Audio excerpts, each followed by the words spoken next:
ಆತ್ಮೀಯ ಮಿತ್ರರೇ ನಮಸ್ಕಾರ. ಮಿತ್ರರೇ, ಮಲೆನಾಡಿನ ಹೆಬ್ಬಾಗಿಲು ಅಂತ ಕರೆಸ್ಕೊಳ್ತಾ ಇರುವಂಥ ಹಾಸನ ಜಿಲ್ಲೆಯಲ್ಲಿ ಇದೀಗ ಆತಂಕದ ಕಾರ್ಮೋಡ ಶುರುವಾಗಿದೆ. ಕೇವಲ 40 ದಿನಗಳಲ್ಲಿ 25 ಜನರ ಹೃದಯ ಸ್ತಬ್ಧವಾಗಿದೆ. ಒಂದು ಸಣ್ಣ ಮಾಹಿತಿಯನ್ನು ಕೊಡುವಂಥ ಪ್ರಯತ್ನವನ್ನು ನಾನು ಈ ವಿಡಿಯೋದಲ್ಲಿ ಮಾಡ್ತಾ ಇದ್ದೀನಿ. ಮಲೆನಾಡಿನ ಹೆಬ್ಬಾಗಿಲು, ತಂಪಾದಂತಹ ಗಾಳಿ, ಹಸಿರ ಪರಿಸರಕ್ಕೆ ಹೆಸರುವಾಸಿಯಾದಂತಹ ಜಿಲ್ಲೆ ಅಂತಂದರೆ ಅದು ಹಾಸನ. ಈಗ ಅಂತಹ ನಗರದಲ್ಲಿ ವಿಚಿತ್ರ ಮತ್ತು ನಿಗೂಢವಾದಂತಹ ಒಂದು ಭಯ ಆವರಿಸಿದೆ. ಬೆಳಗಿನ ಜಾವ ಬೀಸ್ತಾ ಇರುವಂತಹ ತಂಗಾಳಿಯಲ್ಲೂ ಕೂಡ ಆತಂಕದ ಬೆವರು ಬರ್ತಾ ಇದೆ.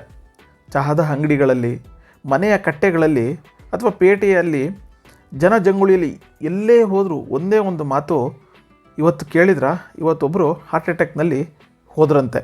ಕಳೆದ ಕೇವಲ 40 ದಿನಗಳಲ್ಲಿ ಹಾಸನ ಜಿಲ್ಲೆಯಲ್ಲಿ 25ಕ್ಕೂ ಹೆಚ್ಚು ಮಂದಿ ಹೃದಯಾಘಾತದಿಂದ ತಮ್ಮ ಜೀವವನ್ನು ಕಳ್ಕೊಂಡಿದ್ದಾರೆ.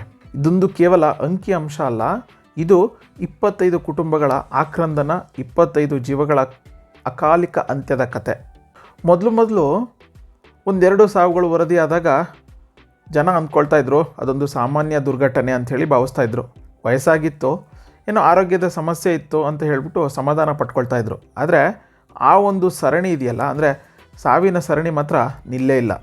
ಬೆಳಗ್ಗೆ ಜಿಮ್ಗೆ ಹೋಗಿ ಬಂದ 30ರ ಯುವಕ, ಗದ್ದೆಯಲ್ಲಿ ಕೆಲಸ ಮುಗಿಸಿ ಮನೆಗೆ ಬಂದಂತಹ 45 ವಯಸ್ಸಿನ ರೈತ, ಮನೆಯಲ್ಲಿ ಆರಾಮಾಗಿ ಕುಳಿತಿದ್ದಂತಹ 50 ವಯಸ್ಸಿನ ಮಹಿಳೆ, ಹೀಗೆ ವಯಸ್ಸಿನ ಹಂಗಿಲ್ಲದೆ, ಸಮಯದ ಪರಿವೇ ಇಲ್ಲದೆ ಸಾವು ಬಾಗಿಲು ತಟ್ಟಲಾರಂಭಿಸಿತು. ಹಾಸನ ಜನ ನಿಧಾನವಾಗಿ ಭಯಭೀತರಾಗೋಕ್ಕೆ ಶುರು ಮಾಡಿದರು. ನೆರೆಯವರನ್ನು ನೋಡಿದರೆ ಚೆನ್ನಾಗಿದ್ದೀರಲ್ವಾ ಅಂತ ಕೇಳುವಂತಹ ಒಂದು ಪರಿಪಾಠವನ್ನು ಕೂಡ ಬೆಳೆಸ್ಕೊಂಡ್ಬಿಟ್ರು.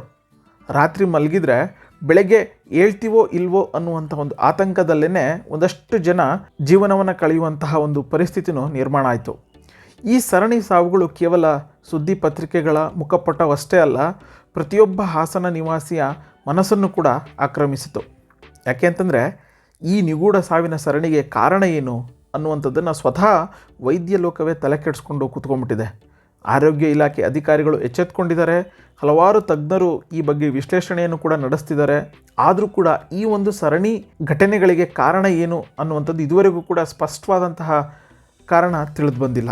ಒಂದಷ್ಟು ಮೂಲಗಳ ಪ್ರಕಾರ ಅಥವಾ ಈಗ ನಡೆಸ್ತಾ ಇರುವಂತಹ ಅಧ್ಯಯನದ ಆಧಾರದ ಮೇಲೆ ಕೋವಿಡ್ ಬಂದು ಹೋದ ನಂತರ ಅನೇಕರ ದೇಹಗಳಲ್ಲಿ, ಅದರಲ್ಲೂ ಮುಖ್ಯವಾಗಿ ಹೃದಯ ಮತ್ತು ಶ್ವಾಸಕೋಶಕ್ಕೆ ಸಂಬಂಧಪಟ್ಟಂತಹ ದೀರ್ಘಕಾಲದ ಪರಿಣಾಮಗಳು ಉಳ್ಕೊಂಡಿದ್ದಾವೆ. ರಕ್ತ ಹೆಪ್ಪುಗಟ್ಟುವಿಕೆ, ಹೃದಯದ ಸ್ನಾಯುಗಳ ಬಲಹೀನತೆ ಮುಂತಾದಂತಹ ಸಮಸ್ಯೆಗಳು ಕೂಡ ಈ ಒಂದು ಘಟನೆಗೆ ಕಾರಣ ಅನ್ನುವಂಥದ್ದು ಗೊತ್ತಾಗ್ತಿದೆ. ಇದ್ರ ಜೊತೆಗೆ ಲಾಕ್ಡೌನ್ ಆದ ನಂತರ ಜನರ ಜೀವನ ಶೈಲಿನ ಸಂಪೂರ್ಣವಾಗಿ ಬದಲಾಗಿದೆ. ಒತ್ತಡ, ಅನಾರೋಗ್ಯಕರವಾದಂಥ ಆಹಾರಗಳನ್ನು ತಿನ್ನುವಂಥದ್ದು, ಅಂದರೆ ಜಂಕ್ ಫುಡ್ಗಳನ್ನು ತಿನ್ನುವಂಥದ್ದು, ಟೈಮ್ ಟು ಟೈಮ್ ನಿದ್ರೆ ಮಾಡದೇ ಇರುವಂಥದ್ದು, ಧೂಮಪಾನ, ಮದ್ಯಪಾನ ಇಂತಹ ಒಂದು ಚಟಗಳು ಕೂಡ ಯುವಜನರನ್ನು ಬಿಡ್ತಾ ಇಲ್ಲ. ಇದು ಒಂದು ಈ ಘಟನೆಗೆ ಕಾರಣ ಅನ್ನುವಂಥದ್ದು.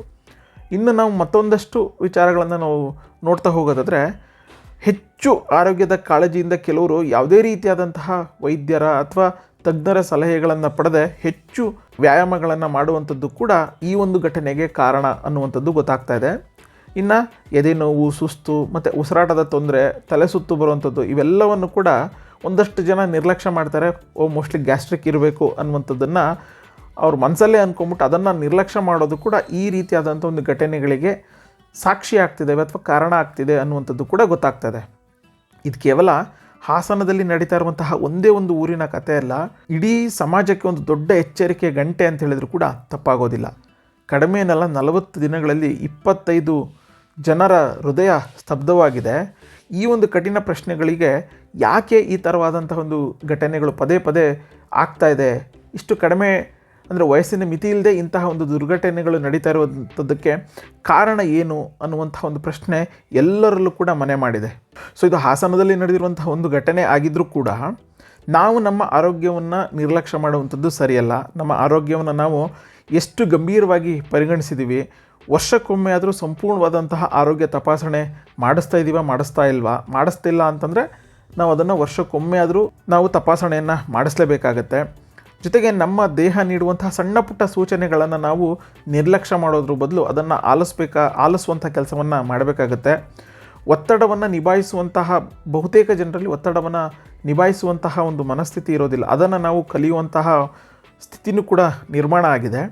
ಸೊ ಈ ಘಟನೆಗಳು ಆಗೋಗಿದ್ದಾವೆ. ಅಂದರೆ 40 ದಿನಗಳಲ್ಲಿ 25 ಜನರ ಹೃದಯ ಸ್ತಬ್ಧವಾಗಿದೆ. ಭಯಪಟ್ಟು ಮನೆಯಲ್ಲಿ ಕೂರೋದಕ್ಕಿಂತ ನಾವು ಈ ಒಂದು ಘಟನೆ ಆದ ಬಳಿಕ ನಾವು ಒಂದಷ್ಟು ಪಾಠಗಳನ್ನು ಕಲಿಬೇಕಾಗತ್ತೆ. ಅಂತಹ ಒಂದು 4-5 ಪಾಯಿಂಟ್ಗಳಲ್ಲಿ ನಾವು ಹೇಳುವಂಥದ್ದಾಗಿದ್ದರೆ, ಹೃದಯಾಘಾತದ ಲಕ್ಷಣಗಳು ಅಥವಾ ಹಾರ್ಟ್ ಅಟ್ಯಾಕ್ನ ಲಕ್ಷಣಗಳು ಕಂಡು ಬಂದಾಗ ನಾವು ಜಾಗೃತಿ ಮೂಡಿಸುವಂಥ ಕೆಲಸವನ್ನು ಮಾಡಬೇಕಾಗತ್ತೆ. ನಿಮಗೇನಾದರೂ 30 ವರ್ಷ ಆಗಿದೆ ಅಥವಾ 30 ವರ್ಷ ಮೇಲ್ಪಟ್ಟು ಇದ್ದೀರಾ ಅಂತಂದರೆ ನಿಯಮಿತವಾಗಿ ಹೆಲ್ತ್, ಅದರಲ್ಲೂ ಪ್ರಮುಖವಾಗಿ ಹಾರ್ಟ್ಗೆ ಸಂಬಂಧಪಟ್ಟಂತಹ ಒಂದು ತಪಾಸಣೆಯನ್ನು ಮಾಡಿಸ್ಕೊಳ್ಳುವಂಥದ್ದು ಅಗತ್ಯ ಆಗತ್ತೆ. ಇದ್ರ ಜೊತೆಗೆ ಮುಖ್ಯವಾಗಿ ನಮ್ಮ ಜೀವನ ಶೈಲಿ ನಾವು ಬದಲಾವಣೆ ಮಾಡಿಕೊಳ್ಳೇಬೇಕಾಗತ್ತೆ. ಉತ್ತಮವಾದಂಥ ಆಹಾರ, ನಿಯಮಿತವಾದಂತಹ ವ್ಯಾಯಾಮ, ಜೊತೆಗೆ ಸಾಕಷ್ಟು ನಿದ್ದೆ, ಒತ್ತಡವನ್ನು ನಿರ್ವಹಣೆ ಮಾಡುವಂತಹ ಒಂದು ಮನಸ್ಥಿತಿಯನ್ನು ನಾವು ನಮ್ಮ ಜೀವನದ ಒಂದು ಭಾಗವಾಗಿ ನಾವು ಕಲೀಲೇಬೇಕಾಗತ್ತೆ. ಸೊ ಇಲ್ಲ ಅಂತಂದರೆ ಈ ರೀತಿಯಾದಂತಹ ಒಂದು ಆತಂಕ ಎಲ್ಲವೂ ಆಸನ ಅಷ್ಟೇ ಅಲ್ಲ, ನಾವು ನಮ್ಮ ಆರೋಗ್ಯ, ನಮ್ಮ ದೇಹದ ಬಗ್ಗೆ ನಿರ್ಲಕ್ಷ್ಯವನ್ನು ತೋರಿದ್ದೇ ಆದಲ್ಲಿ ಬೇರೆ ಬೇರೆ ಕಡೆಗಳಲ್ಲೂ ಕೂಡ ಇಂತಹ ಒಂದು ಸ್ಥಿತಿ ನಿರ್ಮಾಣ ಆದರೂ ಕೂಡ ನಾವು ಅಚ್ಚರಿ ಪಡಬೇಕಿಲ್ಲ. ಸೊ ಹಾಸನ ಅಂತ ಬಂದಾಗ ತಂಪಾದಂತಹ ಒಂದು ವಾತಾವರಣ ಅಂತ ನಾವು ಅನಿಸುತ್ತೆ. ಅಂದರೆ ಮಲೆನಾಡಿನ ಹೆಬ್ಬಾಗಿಲು ಅಂತ ಕೂಡ ನಾವು ಕರಿತೀವಿ.